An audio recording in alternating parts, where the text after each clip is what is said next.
We continue to celebrate Heritage Month, profiling different cultures and traditions that make South Africa what it is, a rainbow nation. So this time we took our cameras to Kwa Mai Mai, downtown Johannesburg, a fascinating marketplace that provides important insight of indigenous knowledge. And our focus was on the Zulu culture. The Zulu nation prides itself for this beautiful, bright cultural attire, unique dance, and the rich history. Molweni, sanibonani, Afshen and Dumelang. My name is Michelle Zama.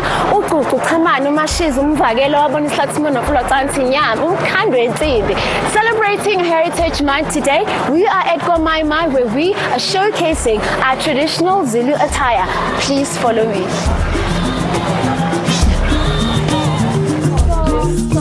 First look was this traditional female wedding attire. I am in a traditional Zulu bridal attire. So this is called ingehli, a headpiece which is worn by the bride-to-be. It's called ingehli. It's also known as isitolo. This is known as izinyembezi, which complements ingehli or isitolo, as I've explained. This is it's called iwisa. It's also a part of uhloba, so it's just to give your attire a little bit more oomph. This is imbata. In most cases, sikubone kugqokwe amakhosi. When you are a chief or inkosi, imbata bejwayele ukugqokwa amakhosi or a chief. But in our modern days, we see brides now adopting the culture of wearing imbata. Uhlalu, obugqokwa la entanyeni, which is just really supporting all the other colorful beads. Ipimifa is a piece of beads sewn in a particular design. It goes on top of isidwaba, and it's just to give isidwaba some life and some culture, because traditionally isidwaba is usually plain black, and it's usually made from leather. The one I'm wearing is made from a very special fabric. It is not leather. This one is a bit light to wear. Below amabande, I'm wearing ufahlawana, which is worn around the ankle area, and so it's got a bit of sound. So mawuzongena umakoti kumele bezenze ukuthi ake ungenile kumakoti. Now this attire is worn only by young girls.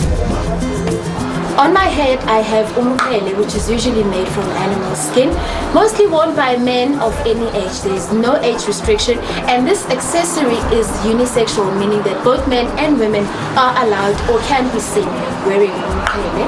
And then on my wrist, I have amabengele. I don't have the cultural name for amabengele, but it is just beautifully crafted and designed small beads, which also form part of this beautiful attire.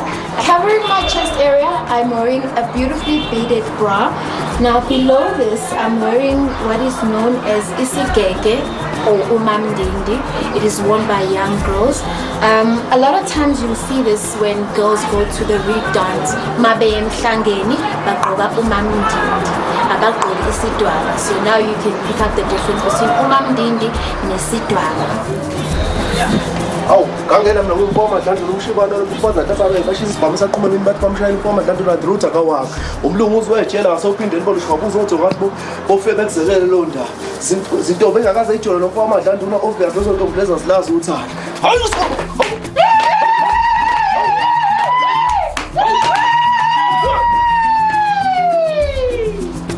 It wouldn't be a fully Zulu experience if it didn't show you the traditional male gear. Right here we have ubukobo, right? This is called ubukobo, right?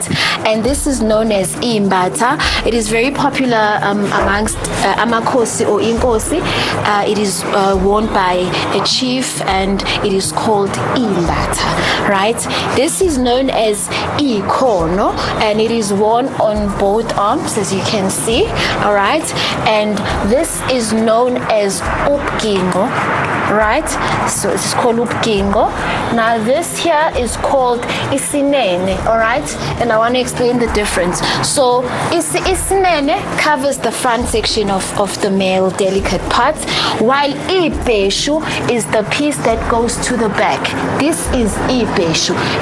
It covers the back part of the body, and isinene covers the front parts, right?